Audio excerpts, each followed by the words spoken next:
Hati-hati ibadah Allah, belakangan ini luar biasa. Kita lihat ada upaya adu domba yang begitu luar biasa di tengah-tengah umat, saudara. Antar ormas dengan ormas dibenturkan, khususnya antar habaib dengan kiai terus dibentur-benturkan, saudara. Padahal dua-duanya sama-sama penerusnya baginda Nabi besar Muhammad. Apa ini? Mulai kapan? Mulai kapan? Jadi Nahdlatul Ulama ngajari benci Ahlul Bait, mulai kapan? Wah, ini produk baru ini dalam model ini. Anda tahu Kiai Mas Imam, Anda tahu Kiai Khalil Bangkalan, Anda tahu Kiai Abdul Hamid, Anda tahu Kiai-Kiai besar. Mulai kapan ini kerucuk-kerucuk ngajari benci Ahlul Bait nih? Mulai kapan ini kerucuk-kerucuk ngajari benci Ahlul Bait nih? Nah terus ini kerucuk-kerucuk sekarang, curut-curut yang sekarang baru lahir ini. Nah terus ini kerucuk-kerucuk sekarang, curut-curut yang sekarang baru lahir ini. Terus mau sok-sokan mengajarkan kepada umat untuk membenci para habaib. Mulai kapan? Nggak baca kitab ente? Nggak baca kitab? Mau sok jadi kiai? Bukan kiai ente, palsu kau. Wallahi palsu, kamu yang menyesatkan umat.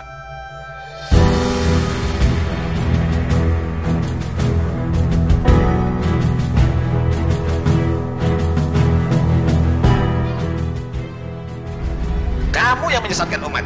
Nggak usah diikuti model demikian. Nggak usah diikuti model demikian. Kalau Anda tidak ingin ini terjadi perubahan realitas sosial baru, Anda harus tahu yang saya maksud perubahan realitas sosial baru. Lihat, perubahan realitas sosial baru yang saya maksud adalah tidak ada penghormatan terhadap mulia Rasul sama sekali nanti akan terjadi.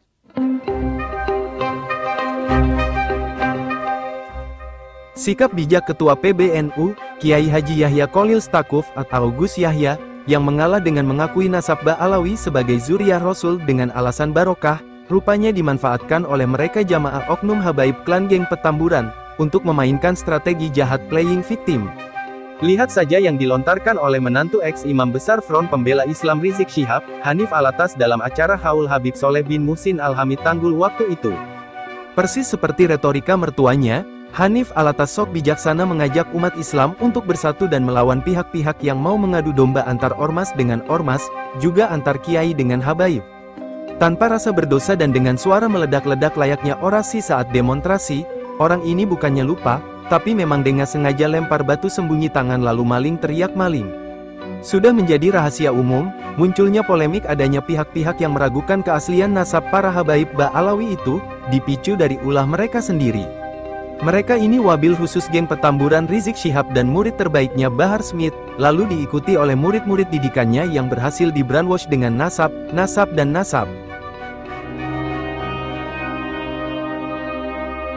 Sallallahu alaihi wasallam, para habaib, para dzurriyyah Rasulullah, mereka yang dikatakan oleh Nabi sallallahu alaihi wasallam, taraktu fikumul thaqalain, ma in tamassaktum bihima lan tadillu ba'di abada. Kitabullah wa itrati ahli baiti. Apa kata Rasulullah sallallahu alaihi wasallam? Aku tinggalkan kepada kalian sepeninggalanku, kata Rasulullah sallallahu alaihi wasallam, al-thaqalain, dua pusaka, yang mana kala kalian pegang teguh dua pusaka tersebut, kalian tidak akan tersesat selama-lamanya, saudara. Apa dua pusaka tersebut? Kitabullah, Al-Quran, wa ahlu baiti, keluarganya baginda Nabi besar Muhammad. Sehingga Nabi berpesan, aku tinggalkan dua perkara. Ini tarikun fikumut thaqalain, fa in tamassaktum bihima lan tadhillu ba'di abada. Kitabullah wa itrati ahlul baiti.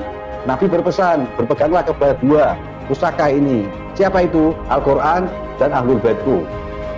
Artinya apa? Mereka bukan dzurriyyah ahlul bait, bukan dzurriyyah. Anda jangan mengkapitalisasi keutamaan ahlul bait yang suci ini untuk dzurriyyah. Dzurriyyah tidak ada kelebihan apapun. Yang ada hanya ahlul bait Nabi yang disucikan Allah sesuci-sucinya. Mereka adalah sandaran kita, mereka adalah tempat kita menimba ilmu, meminta syafaat kepada Rasulullah dan keluarganya yang disucikan Allah Subhanahu wa taala.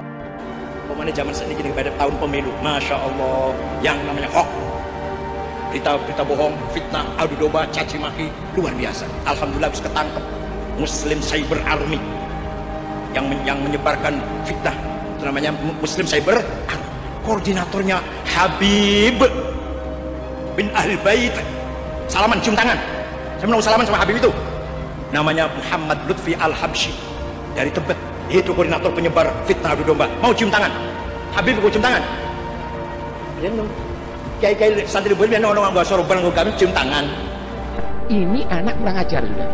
Ini arek nong kurang ajar, bukan adabnya orang itu terus terang. Kau tidak mau ikut demo, saya tidak pernah ikut demo.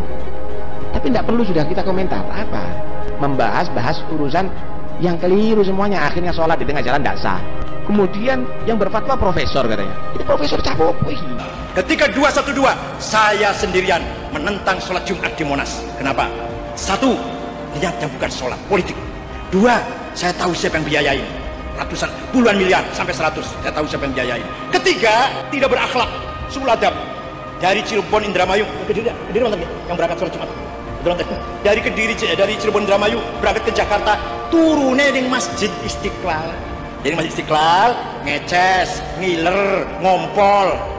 Pas waya sholat keluar meninggalkan masjid, sholat Jumatnya di Monas. Bener buatan niku. Mau ini bukan diadu domba juga, ini nyerang. Ini anak muda, bukan kita nih diadu domba lah. Kita ngikuti kiai sepuh kita, tapi ini anak muda nyerang kiai sepuh kita. Ngelamak ini anak, kurang ajar ini anak. Ini anak muda yang kurang ajar, itu tidak boleh diikuti oleh anak-anak muda kiai, anak muda NU. Saya termasuk mustasyar NU. Ini bukan akhlaknya orang NU. Ini justru adalah tercoreng kita dengan kader-kader yang kurang ajar model begini. Udahlah, inti bukan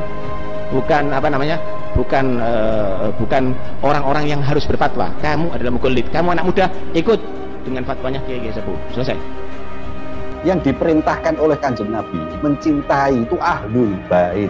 Ahlul bait itu siapa? Hanya 5 orang. Hanya 5 orang. Siapa beliau? Al-Mustafa, wal Murtadha, wa ibnahuma, wa Fatimah. Lainnya sama seperti Anda nggak punya sertifikat nggak punya surat pengampunan dari Allah, nggak ada, belum ada. Surat dari langit bisa mensyafaati, nggak ada. Bohong semua. Dan mereka tidak mengualati sama sekali tidak mengualati.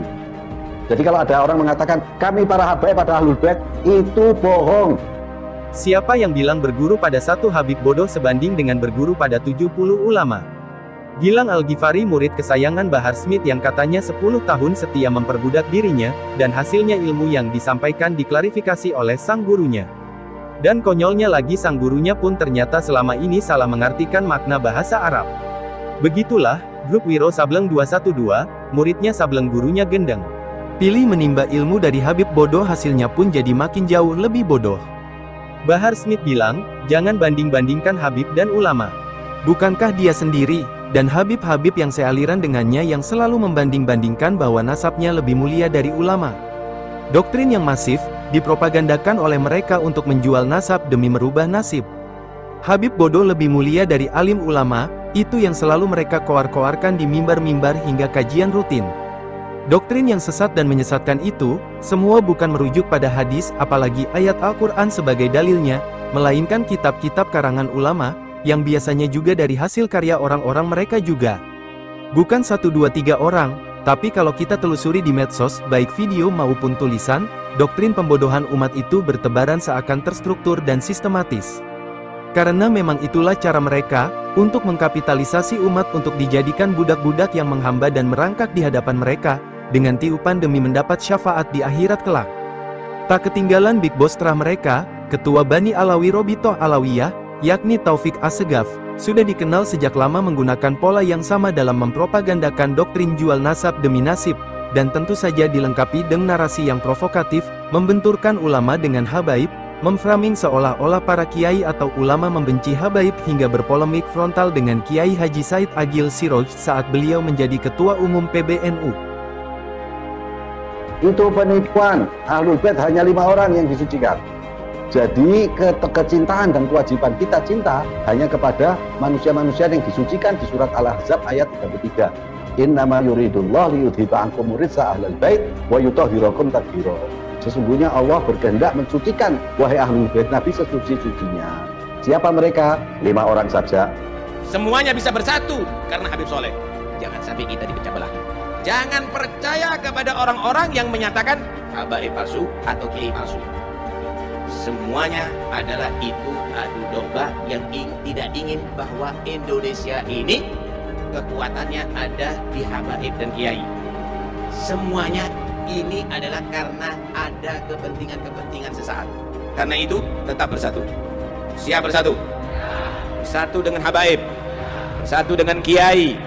Sekali lagi saya mau tanya, siap bersatu? Siap bersatu? Takbir! Siap tidak mau membuka medsos yang di situ ada adu domba antara habaib dan kiai. Saya ingatkan ittaqillah. Hati-hati yang megang-megang di media sosial, yang suka bentur-benturkan ulama dengan habaib, kiai dengan habaib. Siapapun Anda hati-hati. Yang suka bentur-benturkan ulama dengan habaib, kiai dengan habaib, siapapun Anda hati-hati. Waktu saya masih di Habib Bahar sering bilang, belajar sama satu habib sama ukurannya belajar dengan 70 kiai.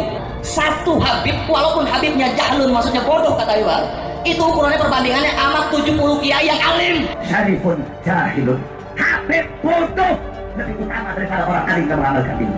Riwayat syarif afdal min sabi alimin, satu orang habib lebih utama, lebih mulia daripada 7 orang yang alim. Berarti kalau kita ngabdi sama 10 habib sama belajar sama berapa 70 kiai, ratusan, betul nggak?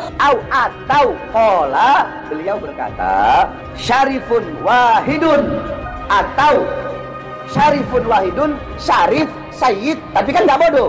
Afdol, lebih utama, min sab'ina aliman, daripada sab'ina min sab'ina aliman, daripada 70 orang alim.